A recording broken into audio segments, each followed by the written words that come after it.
Mungkin yang perlu disampaikan lagi bahwa, nanti juga untuk SK misalnya SK-nya itu per tahun, berarti untuk, bukti honorariumnya yang dijadikan satu file itu misalnya, 1 tahun berarti, pembayarannya setiap bulan 12, file honorarium dijadikan satu file PDF lalu di-upload. Jadi misalnya ternyata, minimal 1 tahun, untuk yang data utama, maka ada pembayaran itu 12 itu harus di-scan dan dijadikan satu file.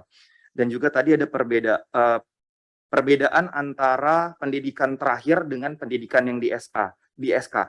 Jadi sewaktu di pendidikan di SK misalnya di D3 dan sekarang ternyata mempunyai S1, itu 2 pendidikan itu tetap, dilakukan, penginputan data atau pengimportan data. Sehingga kita tahu juga, pendidikan terakhir saat pendataan, bukan hanya pada saat dia diangkat atau saat dia bekerja.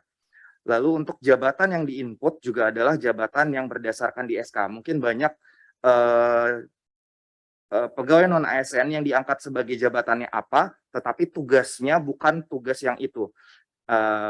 Yang kita input adalah, jabatan pada saat, di SK, yang di SK itu. Jadi ini memang adalah pembuktian secara administratif.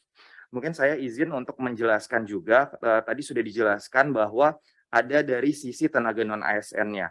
Nah, tenaga non ASN ini dapat membuat akun atau mendaftar ketika admin instansi sudah mengimport. Jadi nanti admin instansi, jika nanti ada tenaga non ASN yang tidak bisa membuat akun, itu berarti belum didata oleh adminnya. Jadi step pertama adalah setiap admin instansi harus mendaftarkan, tenaga non ASN-nya, baru tenaga non ASN-nya bisa, melakukan akun. Saya izin untuk share screen. Ya, untuk portal utama sudah ada.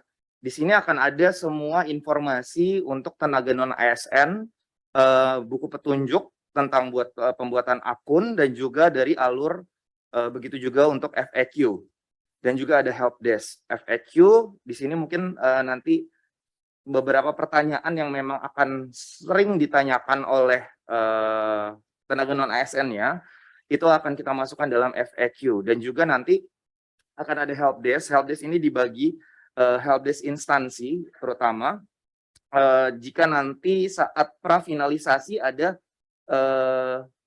tenaga non ASN yang belum didaftarkan, seperti itu. Dan di help desk ini juga ada, help desk untuk perubahan nama dan tanggal lahir khusus untuk, data THK2.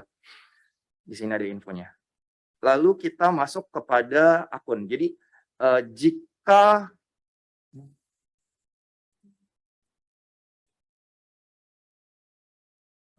buat akun. Nah, jika tenaga non ASN sudah didaftarkan, maka, tenaga non ASN itu sebenarnya wajib untuk melakukan konfirmasi atau aktivasi dari, data, keaktifan dia sebagai tenaga non ASN di instansi tersebut dengan melakukan pembuatan akun dan registrasi.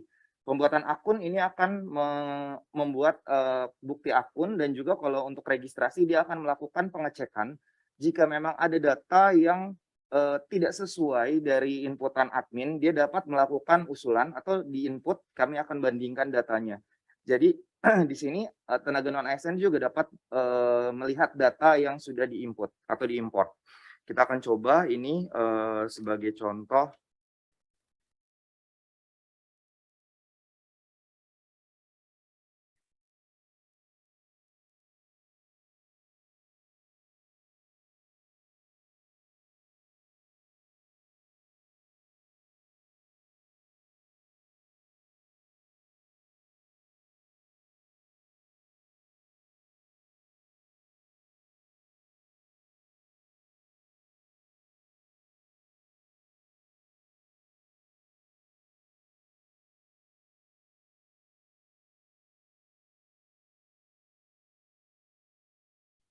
Ya, email yang dimasukkan dan juga nomor handphone harus yang, masih aktif.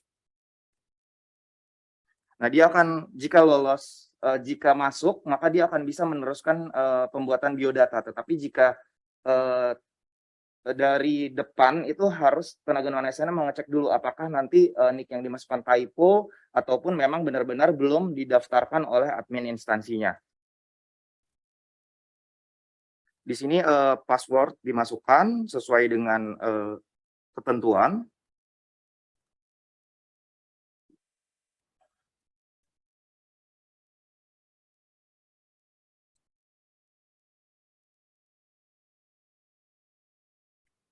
Dan juga harus mengupload, KTP dan juga pas foto terbaru yang nanti akan menjadi data, pembanding dari data misalnya dilakukan, lupa password ataupun lupa jawab pertanyaan pengaman.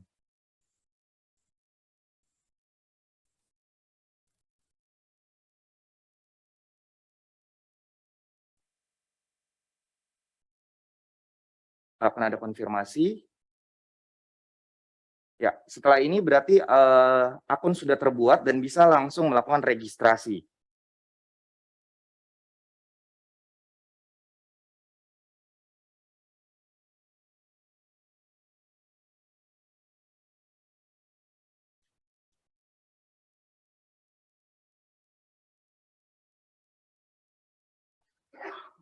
Di sini, setiap tenaga non ASN dapat juga mengunggah ijazahnya ataupun dapat melihat jika, sudah diunggah oleh admin instansi, karena ijazah merupakan data utama untuk, atau untuk verifikasi nanti. Di sini akan ada kelengkapan seperti pelamar, CSN sebenarnya isiannya, data-data diri seperti kabupaten domisili, status perkawinan dan lain-lain.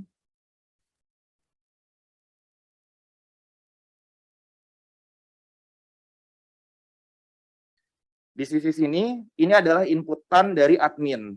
Nah, kemungkinan juga ada perbedaan dari, inputan yang memang sebenarnya ada, dan itu bisa dikonfirmasi oleh tenaga non ASN-nya juga dengan memasukkan data ini. Data ini akan menjadi data pembanding dari inputan admin maupun, dengan inputan dari tenaga non ASN-nya.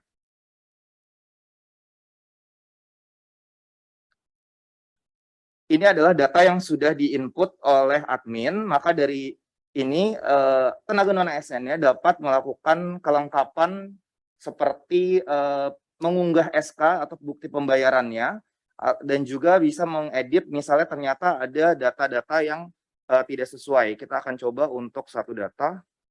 Nah, ini misalnya ternyata untuk jabatan saat ini bukan seperti ini, ataupun pendidikan pada saat SK-nya tidak tidak ini, itu bisa dilakukan